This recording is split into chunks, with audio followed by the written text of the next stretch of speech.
discovered a gene which can actually influence whether we make good decisions.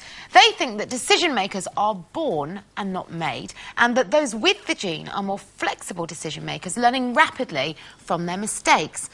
So, who are we? Are we born decision makers? Are we good at making key decisions? I do. Well, I'm not saying good decisions, but I make it straight away. That's it. That's what I'm going to do, and I repent at my leisure. Do you do it for everyone? No, but I do it for shopping. No.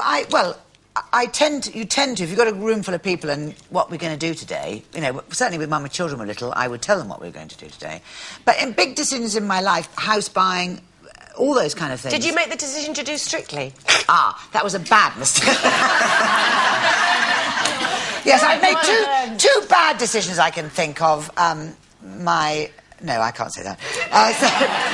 Strictly perhaps wasn't one of my best ones. No, I don't mean because you weren't good, I just mean because you were so nervous about it. Nerves. But in the main, what I do believe is that your instinct, what you learn as you get older is to trust your instinct. Any slightly bad decision I've made is I've been persuaded by other people to do something against my instinct. I completely agree. I think if I would have saved myself a lot of heartache if I'd actually listened to what my it's almost like a physical reaction, isn't it?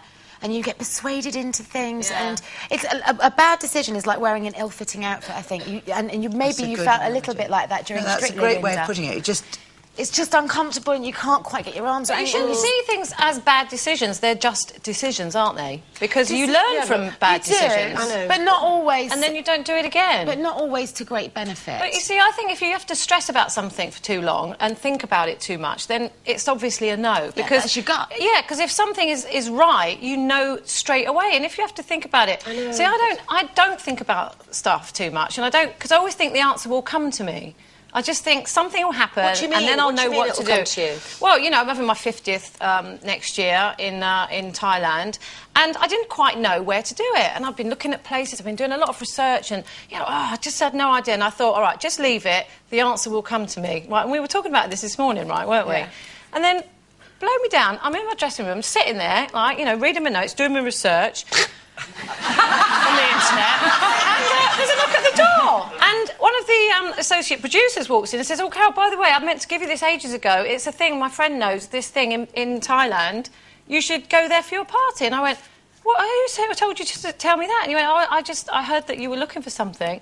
And I tell you what, it's absolutely perfect. So I found the answer. The answer came to me, you see? The answer comes to you. I mean, I think with me, I make certain decisions very, very quickly. My bigger decisions, I just did that, and I really kind of stressed myself out. And although I'm not religious, which I've said before, that's been the times when I've turned to someone like a clairvoyant, because what I'm actually wanting them to do is to convince me that the way I'm sort of thinking is the right way to go. Do you know what I mean? Well, they often say that when you go and see a clairvoyant. They sort of say, we're here to kind of show you the options available. And I'm sure that what you're doing is they're following your body language. So if they go, you know, if they say something, they look to see if you're sort of lighting up and they point you in that direction. But, you know, big decisions, career decisions, like whether or not to, you know, to leave Waterloo Road, it was just horrendous, because I just so didn't know, especially with the industry being so flaky as it is now.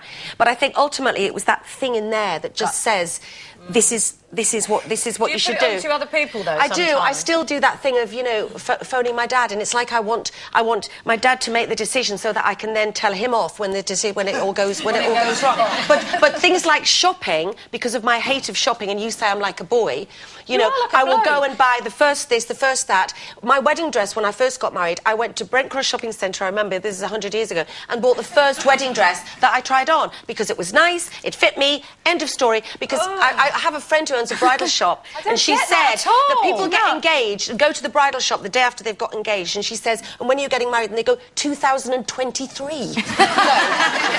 So it's called forward planning, though, isn't it? Well, not really, but I'm like Mark, though. Mark just... Mark's version of a pair of shoes. He goes, "I'll have them." I go, "Try any others on." No, they fit. They fit. How can just they fit be enough reason to buy a pair of shoes? Good.